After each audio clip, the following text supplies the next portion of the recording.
She didn't flinch when they cuffed her. Didn't blink when the young officer barked, "We don't play stolen valor here."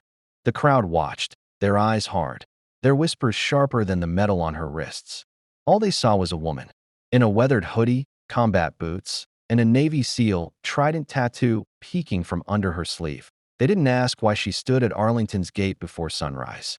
They just saw the flowers, the silent salute, and the tattoo. It didn't matter that her hands trembled as she laid the wreath. Didn't matter that she kissed the marble stone with a kind of grief most couldn't name. All that mattered was that someone thought she didn't belong. Her name was Eliza. No rank, no ribbons, no welcome home. They dragged her away in front of the tombstones, past the ghost she had come to honor.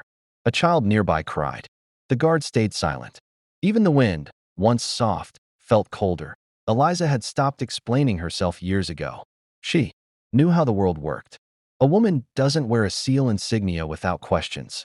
And a woman like her, scarred, tired, plain-spoken, she was easier to doubt than to believe. 15 years earlier, she had worn the same boots, but covered in Afghan dust and blood not her own. Back then, her brothers in the unit never questioned her.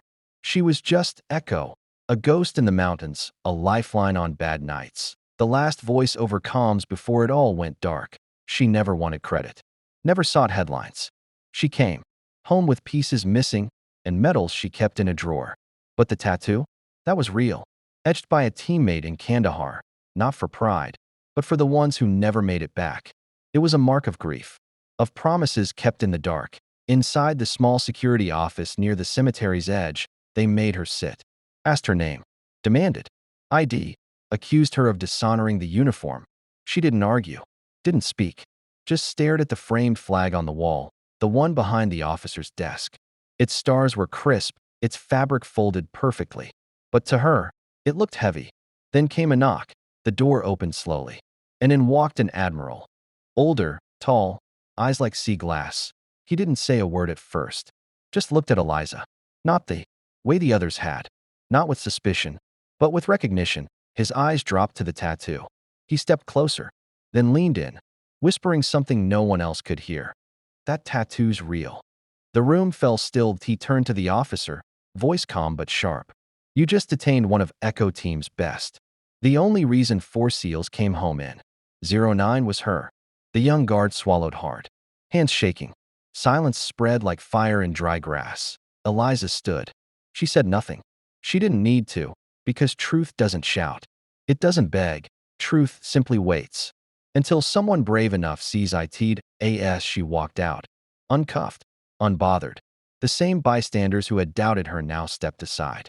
One man lowered his head. A child saluted. The wind, once cold, now carried something warmer. She returned to the grave, laid the wreath once more. This time, no one stopped her. And when she stepped back and whispered, "Still with you," it wasn't for the living. It was for the fallen. She didn't come for credit. She came to remember. Truth doesn't beg. It just waits to be seen. They saw a tattoo. He saw a warrior.